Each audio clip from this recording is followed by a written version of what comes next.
Good afternoon, guys. Remington roofing contractor out here at a Mr. Carroll's property. This afternoon we're going to be attempting to remove one of the shingles that was prescribed for repair and the original estimate from the insurance company. So how we've got it laid out here, shingle number 1 is going to be our shingle that we're going to be pulling out here today. It's highlighted in chalk as well. One of the things I wanted to show you throughout the video is, in order to get this shingle out, we're going to have to unseal a number of other shingles, some above and a little bit beside our shingle that's prescribed for repair. So they're labeled out here as well. So shingle number 1, our prescribed shingle that we're going to be pulling out. Shingles that are going to have to be unsealed in order to get to the nails to pop them up to pull the shingle out is going to be shingle number 2, which is this 3-tab 1, 2, 3, and then shingle number 3, just the very beginning of another 3-tab to the right hand side, left hand side in the video, and then shingle number 4 directly above shingles number 1 and 2.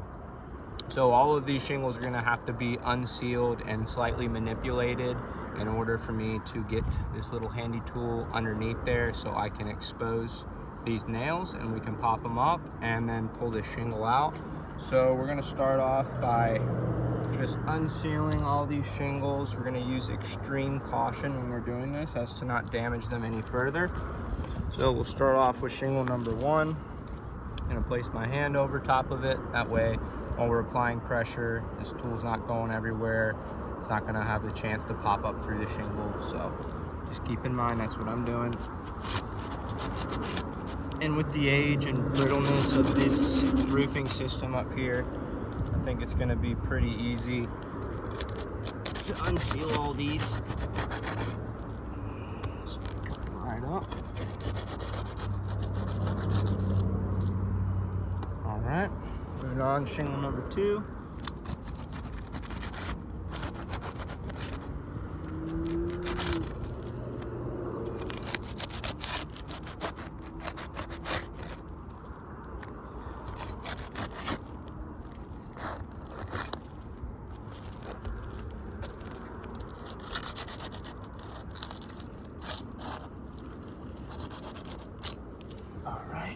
Lastly, unsealing shingle number 4 from the top.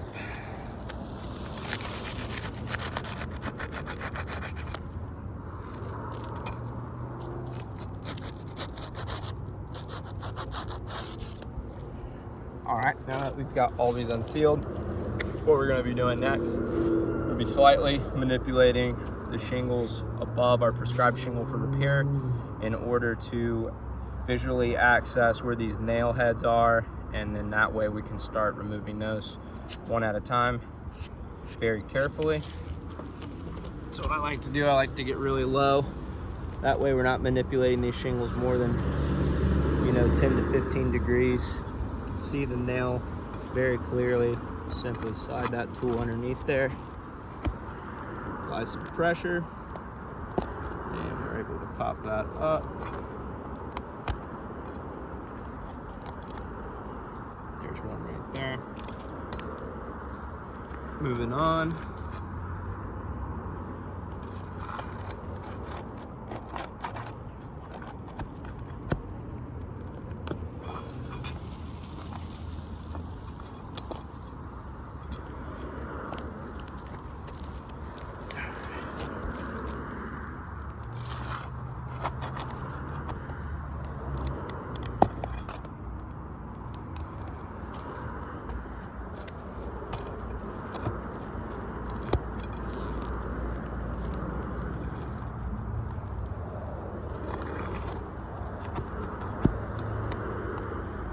So it's a pretty repetitive process from here, just slightly manipulating the shingles above to locate the nail heads, and then use this tool to pry them up.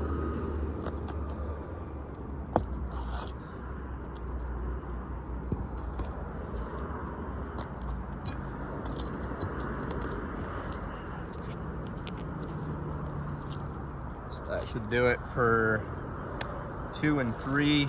Now we're just gonna have to get the ones that are on row 4. So again, same exact thing, slightly manipulating the shingle, no more than 15 degrees. You don't need any more than that. Getting that tool under there, popping those out.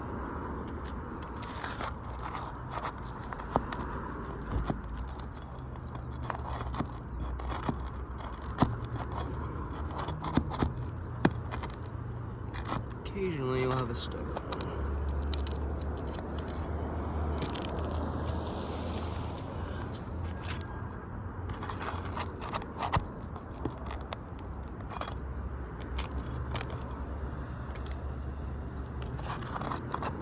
A few more left to go here, and we should be able to slide out shingle number 1.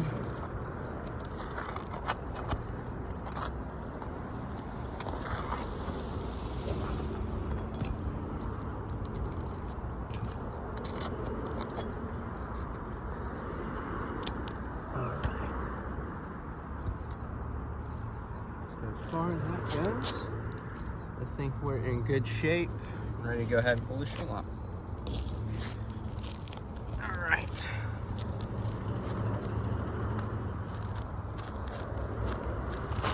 Might be missing one.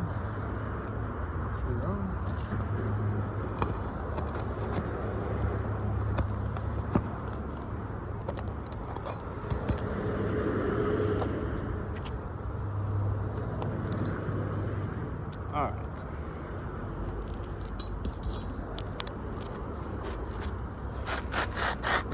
All right, so here's shingle number 1. Our prescribed shingle for repair. Out. Set that over to the side. All right, and here's some of what's going on. I'm gonna go ahead and move this camera down so you guys have a better angle. Let's see. All right, so some of the stuff that we're seeing here, as far as damage created just by that slight manipulation of the shingles in order to gain access to those nail heads, it's gonna be some of the breakdown. We're already having some creasing just from that little bit of manipulation. As you can see along the top right here, there's pretty clear evidence showing that just that little bit of manipulation is already causing that shingle to break down. As well as right here on the end of number 2, just from that little bit, that 10 to 15 degrees, it's not much at all, but because of the age of this roof and the condition of the shingles, it makes it really hard to do these types of repairs without causing more damage. Number 3, again, seeing a lot of the same stuff here on this shingle right above it. Another thing worth mentioning is the nail head right here. You can actually see where it's already starting to oxidize and rust over. It's a pretty indicative sign that moisture has been able to build up underneath that shingle. So then again, it's not a good sign. Getting water underneath this and then onto the felt paper, and that could cause issues later on down the road as well. Shingle number 4 isn't quite as bad on some of the shingles, but now up here on shingle number 4, the last tab that we had to move, that actually is showing some pretty significant breakdown and creasing as well, just from that little bit. So what I want to do at this point is I want to go ahead and stop this repair attempt, send this video in to you guys, have y'all look at it, and again, we have shingles sporadically across this entire roof, and if it's going to be causing damage every single time we make a repair, it's going to be like 1 step forward, 2 steps back. So I'll send this in, let you guys review it and see what you think. Thanks for your time.